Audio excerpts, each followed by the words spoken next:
Good morning to all.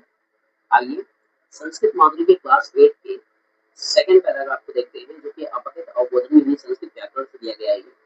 और ये exercise इसलिए करवाया जा रहा है ताकि आपको हाफ ईयरली और एनुअल में इस तरीके से अगर कोई क्वेश्चन पूरा किए जाते हैं तो आप उसको करने में आसानी होगी। इसलिए इसको देखिएगा। तो मधुरा वाणी आनंददायिनी सुखकारी च भवति। यह जना मधुरं वदति सर्वे जनाः तस्य मित्राणि भवन्ति। न केवलं मनुष्येण एव प्रिया वाणी प्रशंसनीया, अपितु पशुषु खगेषु अपि तस्याः आदरः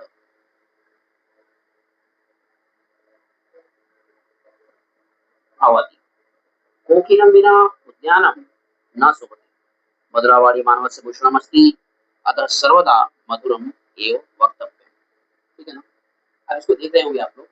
और ये मैं इसलिए बता रहा हूँ, इसलिए मैंने edit किया ताकि आप लोग इसको रीड करने के साथ साथ, समझने के साथ साथ उसके बाद भी इसको कीजिएगा ताकि आपको करने में आसानी हो। जब तक आप इसको रीड नहीं किए रहेंगे तब तक आपको आसानी होगी, प्रॉब्लम होगी। ठीक है ना।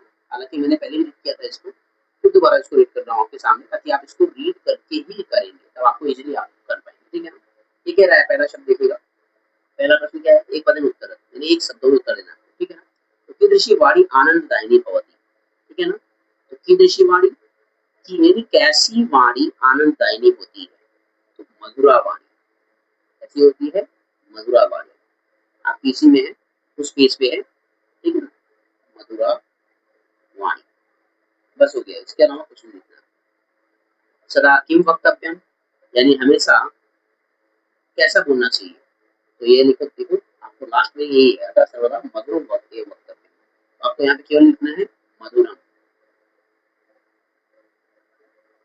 मधुरम। ठीक है ना। अच्छा, जैसे ये आपको एक शब्द में उत्तर देना था तो आप चाहे मधुरा वाणी दोनों लिख दीजिए एक साथ में करके, और चाहे आप अगर मधुरा केवल लिखते हैं तब भी आपका ये सही होगा। ठीक है ना। अगर देखिएगा पूर्ण वाक्य में उत्तर, यानी पूरे वाक्य में उत्तर देना है आपको यहाँ पे। ठीक है।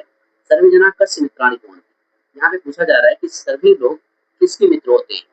तो आपको लिखना है, इसी में है आपका यह जना। क्या लिखेंगे आप? यह जना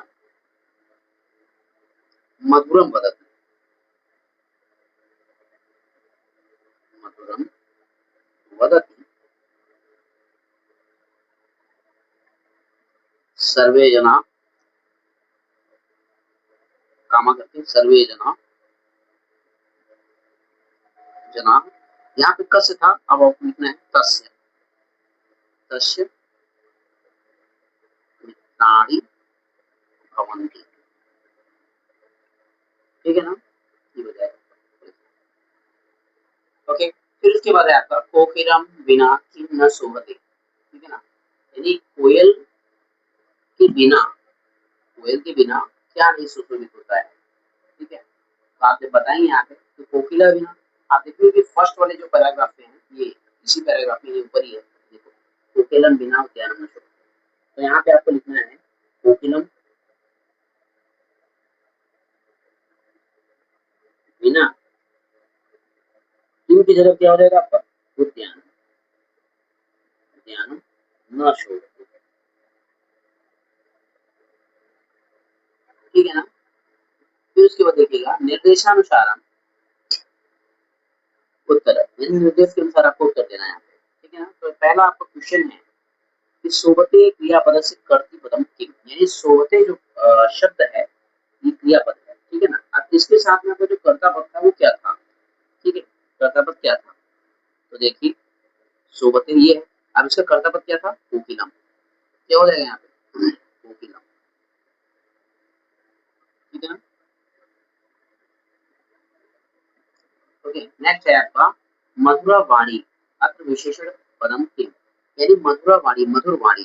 तो यहाँ पे आपको विशेषण पद पूछा जा रहा है, तो आप लोग इसको इजीली कर सकते हैं। क्या हो जाएगा? मधुरा। ठीक है ना। आभूषणम अस्य समानार्थक पदम, यानी आभूषण इस पद का समानार्थक पद क्या है? तो आपने देखा होगा कि इसमें भूषणम, भूषणम बहुत ज्यादा आया हुआ है।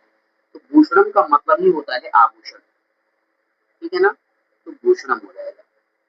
आम, यहाँ पे है आम, आम अस्य विपरीतकम पदम के, यानी इसका विपरीत यानी विलोम शब्द क्या है?